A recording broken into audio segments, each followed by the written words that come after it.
देखिए धनपति महतो भी यहाँ पहुंच चुके हैं। इस वक्त देखिए तस्वीर देखिए अब तक की बड़ी खबर ये देखिए यहाँ से निकल चुके इस वक्त तस्वीर देखिए काफी अब तक की बड़ी खबर देखिए डुमरी विधायक टाइगर जयराम महतो घाटशिला में देखिए नामांकन करने के बाद देखिए यहाँ पहुंच चुके हैं। इस वक्त की ताजा खबर आपको दिखा रहे हैं। घाटशिला का धरती पर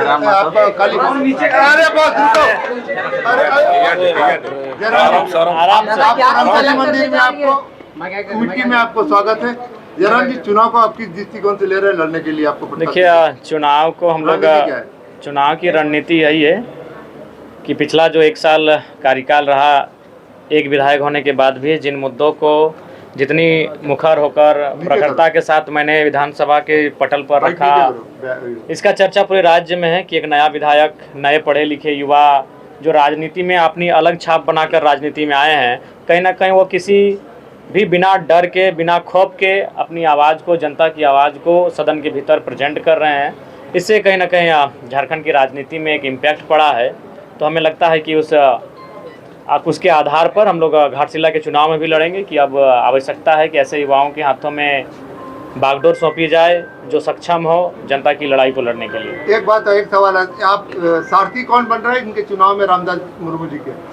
देखिए, जनता कुरुक्षेत्र में देखिए रामदास मुर्मू जी निसंदेह एक महारथी के रूप में, एक रथी के रूप में आए हैं घाटशिला के उपचुनाव में। सारथी यहाँ की जनता है और चूंकि अभी तक जो हम लोग का चुनावी कैंपेन रहा है, चुनावी प्रदर्शन रहा है, वह जनता के कारण ही रहा है, चाहे आर्थिक रूप से हो या उसे वोट में तब्दील करना हो। तो हमारे लिए जनता सर्वोपरि है और हम लोग आशा करते हैं उनके आशीर्वाद से घाटशिला में हम लोग अच्छा। आपसे क्या योगदान मिल सकता है उसको चुनाव में? देखिए, चुनाव में निसंदेह एक पार्टी का केंद्र अध्यक्ष होने के नाते जो भी हमारी स्ट्रेटजी होगी, हमारा कार्यक्रम होगा, उन कार्यक्रमों के माध्यम से, जनसंवाद के माध्यम से, लोगों के साथ समन्वय स्थापित करने के माध्यम से हम लोग प्रयास करेंगे कि हमारे प्रत्याशी को यहाँ बेहतर स्थिति में उनको ला सकें। तो अभी तो चुनाव का ज़्यादा दिन बची नहीं है, आप कितना दिन तक इसके साथ यहाँ क्षेत्र में हैं? देखिए, हम लोग प्रयास करेंगे कि जो घाटशिला विधानसभा अंतर्गत 4 प्रखंड आते हैं, चारों प्रखंडों में मेरा कम से कम 2 कार्यक्रम हो, ये हमारा प्रयास है। आप पर्सनली कैसे रहिएगा? आपका पर्सनली हम लोग रहेंगे, आपका मेरा भी रहेगा। हम लोग यहीं कैंपेनिंग करेंगे, यहीं रहेंगे हम लोग।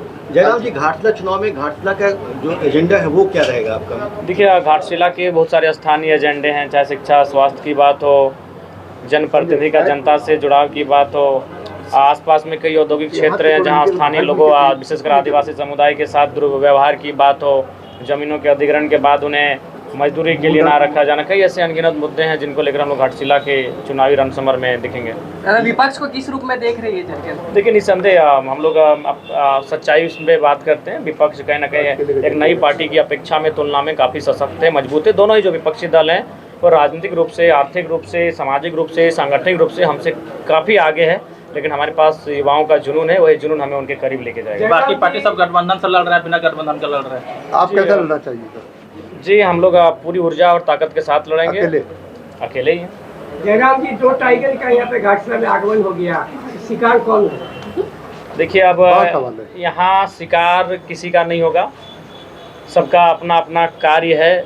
जनता तय करेगी कि उन्हें अपना नेतृत्व किस रूप में चुनना है।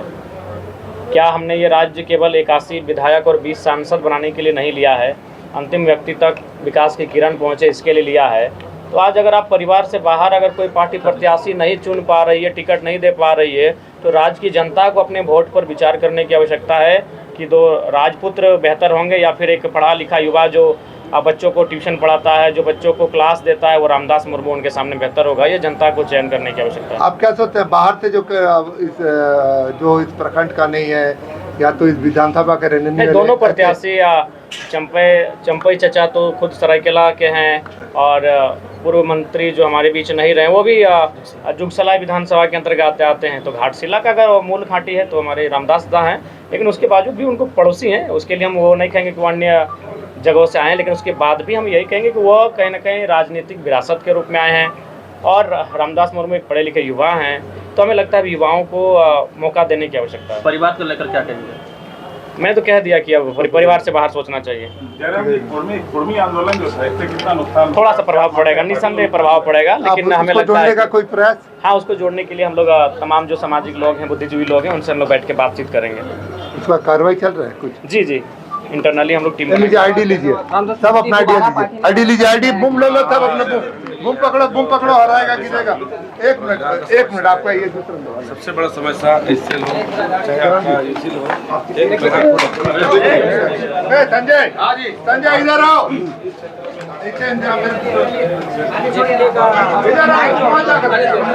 डुमरी विधायक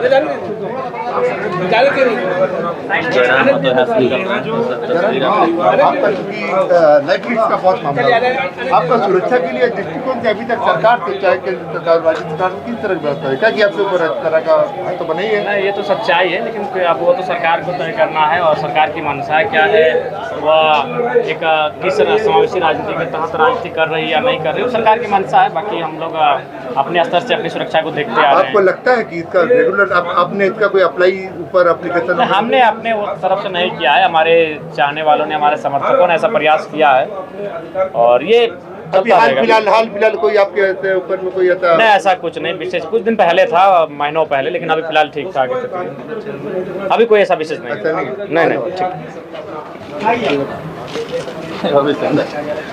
आइए रेडी। डुमरी विधायक जयराम कुमार महतो हमारे साथ है। सबसे पहले आप ये बताइएगा आपका पैर कैसा? हाँ, थोड़ा सा फ्रैक्चर है ही। मैंने फ्रैक्चर मतलब बोला कि 2-3 महीना अगर ज़्यादा उछल कूद नहीं कीजिएगा, खेल कूद नहीं कीजिएगा, दौड़ भाग नहीं कीजिएगा तो ठीक हो जाएगा। अच्छा, बहुत सारे कयास लगाए जा रहे थे कि सूर्यहंस का की माँ को टिकट नहीं, माँ नहीं, उनकी पत्नी शायद गवर्नमेंट जॉब में है, वो सरकारी जॉब में, तो सवाल नहीं था कि उनका प्रत्याशी बनना। और जहाँ तक उनकी माँ का सवाल है, काफ़ी वृद्ध है। और दूसरा बात, भौगोलिक दृष्टिकोण से भी अलग क्षेत्र पड़ता है, वो संथाल परगना है, ये कोल्हान है, मैंने बहुत डिस्टेंस पड़ता है, संभव नहीं कि वहाँ से आकर यहाँ प्रत्याशी होते। अगर पड़ोसी जिला होता, पड़ोसी प्रमंडल भी होता, जैसे धनबाद, बोकारो इत्यादि होता, जामताड़ा तक होता, तो हम लोग सोचते हैं। और उनकी माँ काफ़ी वृद्ध है, उनकी अर्धांगिनी जो है वो कहीं जॉब कर रही है। रेल टेका से पहले और रेल टेका के बाद की राजनीति बहुत बदल गई है जयराम। पहले जयराम महतो झारखंड का बेटा था और अब ऐसा बताया जा रहा है कि भाई अब सिर्फ कुर्मी का बेटा है, तो कैसे कॉप अप करिएगा घाटशिला? बिल्कुल चुनौती तो है अभिषेक जी, बहुत बड़ी चुनौती है। और मेरा भी उस समय जब बिना किसी संशय की बात कहनी चाहिए, जब रेल टिकट आंदोलन नहीं हुआ था, उससे पहले जो हम लोग का राजनीतिक ग्राफ था थोड़ा सा और बेहतर था। लेकिन कुछ लोगों ने एक नैरेटिव सेट किया, जो मैं नैरेटिव का खंडन करता हूँ कि भाई कल को ही अगर मान के चले हमारे अहिर समाज के लोग अहिर रेजिमेंट की मांग कर रहे, तो जाहिर सी बात है मुझे लगेगा कि भाई ये उनकी मांग उचित है, तो मैं उनकी मांग का भी समर्थन करूँगा। तो इसलिए ऐसा नहीं हुआ। आंदोलन सामाजिक मांग है, सामाजिक डिमांड है, और वो कई दशकों से चलता रहा है, वर्षों से नहीं दशकों से चलता रहा है। तो बस मैंने उस मांग का समर्थन किया था।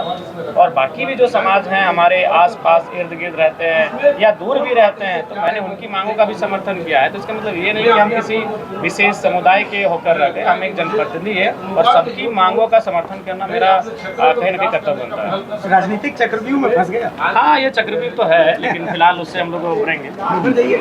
अच्छा, एक सवाल ये है, मतलब जयराम महतो एग्रीकल्चरल ट्राइब की शेड्यूल ट्राइब की डिमांड नहीं करते हैं? नहीं, देखिए नहीं, ऐसा नहीं हो, चूँकि उस समय बहुत ज़्यादा जो चुनाव था उस समय बहुत कम समय था हम लोग के पास। लेकिन देखिए सबसे पहला बात ये तो सरकार को, जयराम महतो व्यक्तिगत रूप से देखा जाए तो हम लोग तो भाई पहले सब साथ थे, चाहे संथाल हो, मुंडा हो, राव। व्यक्तिगत में जब लिस्ट से हटाया गया तो एगो बहुत समय अरसा हो गया, तो उन लोगों को थोड़ा सा ये सारी चीज़ें लगती हैं कि हम जब उनके साथ आएंगे तो रिजोल्यूशन पे असर पड़ेगा। बस यही उनके पीछे का माइंडसेट चला जाता है। बाकी हमारा है मांग करना कि हमने जो हमारा मांग था, जो हमारी स्थिति थी, उसमें वापस लाया जाए। उसके बाद सरकार सोचे, सरकार केंद्र और राज्य सरकार के जो मैंने वर्ग है उनके पास जो सिस्टम है वो एक रास्ता हल निकाले और कैसे क्या इसको करते हैं। चलिए, बहुत शुभकामनाएं तुम्हारी तरफ से आपको। ये देखिए डुमरी विधायक टाइगर जयराम महतो का क्रेज ही देख रहे हैं, आप देख पा रहे होंगे। ये देखिए भीड़ आप देख पा रहे होंगे, ये भीड़ देखिए, ये भीड़ देखिए। गोपेश महतो भी पहुंच चुके हैं, ये तस्वीर आप देख पा रहे होंगे। ये देखिए हजारों हजार की संख्या में पहुंचे हैं। देखिए लोग, देखिए टाइगर जयराम महतो के देखिए क्रेज देख पा रहे होंगे। देखिए राजू महतो भी दिल्ली से पहुंच चुके हैं इस वक्त। बड़ा तस्वीर है, ये देखिए तस्वीर है, आपको दिखा रहे हैं। देखिए ये देखिए ताजा तस्वीर आपको दिखा रहे हैं। टाइगर जयराम महतो के बाद साथ गणपति महतो यहाँ पहुंच चुके हैं इस वक्त। पीछे कैमरा भाई, देखिए ये तस्वीर आप देख पा रहे होंगे। डुमरी विधायक टाइगर जयराम महतो के यहाँ गाड़ी है, देखिए यहाँ बैठेंगे इस वक्त। तस्वीर देखिए, ये देखिए देखिए जो है ऊपरी विधायक जो है अब निकल रहे हैं यहाँ से। देखिए यहाँ से निकल रहे हैं जयराम महतो। ये काफिला आप देख पा रहे होंगे। गाड़ी उधर है।